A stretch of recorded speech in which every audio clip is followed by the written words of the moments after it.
Stated is a house of rules and is guided by not just by the standing orders but also by a constitution. Honorable Speaker, if you read through standing orders 64 to 66 of our standing orders, you will realize that the Honorable Wamboka's motion falls flat and contra our standing orders and also the constitution, Honorable Speaker. Honorable Speaker, it is also true that matters to do with removal of office of public officers, as you stated in your communication, Honorable Speaker, are largely guided also by precedents and borrows heavily from court rulings and the threshold set in. Honorable Speaker, the famous Wamboka cases on the removal of former governor for Embu County speaks volumes. Honorable Speaker, in that case, the Wamboka case, one of the things that was made clear is that there must be a very clear nexus between the person being removed from office and the alleged grounds on which that removal is sought. Therefore, the question we ought to ask ourselves, Honorable Speaker, has the mover of this motion, Honorable Jack Wamboka, created or shown us that nexus between the person being removed from office as cabinet secretary and the alleged grounds of removal? And the straight answer, Honorable Speaker, is none. There is completely no nexus between the allegations that the Honorable Jack Wamboka presented in his moving of this motion, Honorable Speaker. And indeed, Honorable Speaker, if you listen to Honorable Jack Wamboka, Honorable Speaker, if you can protect me from the members who are consulting very loudly. Honorable Speaker, I was asking if you can protect me from the loud consultations. Order. Especially here. Order, honorable members. Members on their feet. Your standing orders say only the members speaking should be on their feet. If you are in transit, then transit to where you are going. Go on. Thank you, Honorable Speaker. Honorable Speaker, I was stating that the Honorable Jack Wamboka has completely failed to show us the nexus between the allegations that he was speaking about and the person he seeks to remove from office.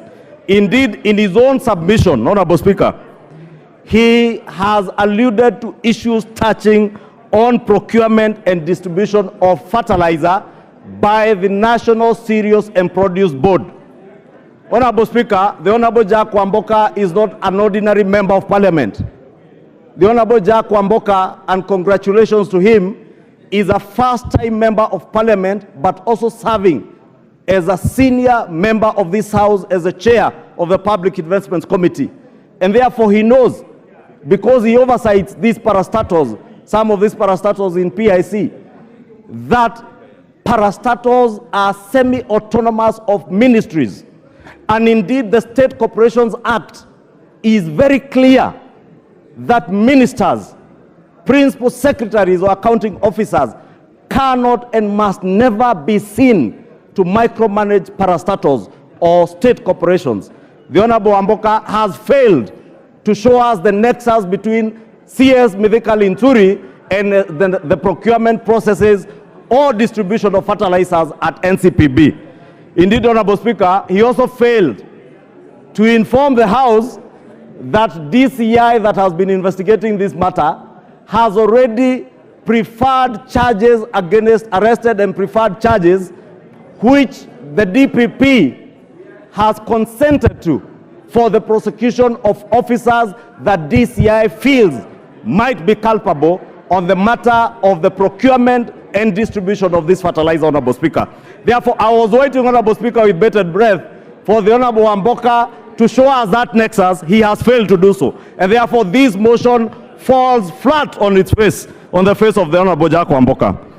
Honorable Speaker, it also lacks any clear precision of the violations of law and the Constitution. And the Honorable Wamboka did not show us any clear violation of any section of the law or indeed of the Constitution by CS Honorable Speaker, look at the probate value And I think the Honorable Murugara had alluded to it. The Honorable Mbaya had also alluded to the probate value of the issues that the Honorable Jack Wamboka has tabled before the House. Honorable Speaker, he took us through what the Honorable Member for Kilifi North was telling us were not just excerpts from Citizen, NTV, Nation newspapers, Star newspaper, and other media houses. And Honorable Speaker, we have tremendous respect for our media houses because as a fourth estate, they have a duty like we do to oversight government and the executive, Honorable Speaker. And we must allow our media houses to help us to raise issues that are also of concern to the people of Kenya, just like we raise. But media houses cannot be the basis, Honorable Speaker, in line with our own procedures in this House, to adduce evidence before this House. And Honorable Speaker, I dare ask, if we were to prosecute, if we were to impeach CS Mithika Linturi on the basis of newspaper articles, Honorable Speaker, allow me the indulgence, Honorable Speaker, to read a newspaper article that was featured by the Sunday Nation on April 14, 2024. And this article, Honorable Speaker, said that House team boss on extortion spree.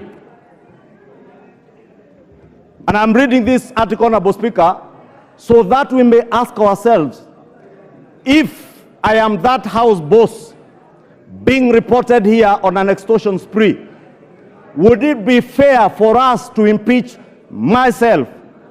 If that House boss is the Honorable Wamboka, the mover of this motion, how fair would it be for me to move the House to impeach the Honorable Wamboka on the basis of a newspaper article from a gossip column like this one, Honorable Speaker? This article said that the chairman of a powerful committee is on the spot for harassing witnesses that appear before him. Talk of town has landed the chairman calls cabinet secretaries scheduled to appear before his committee and demands huge amounts of money in order to be looked at favorably when they appear. The CSAs were heard complaining that the MP is demanding and asks for money using threats at least 1 week before they appear in his committee. Those who fail to play ball by parting with cash demand are harassed during their appearance and negative reports are given on their manifesto. Honorable Speaker, Honorable Speaker, Member for Busia, you are total out of order to stand up and raise your hands.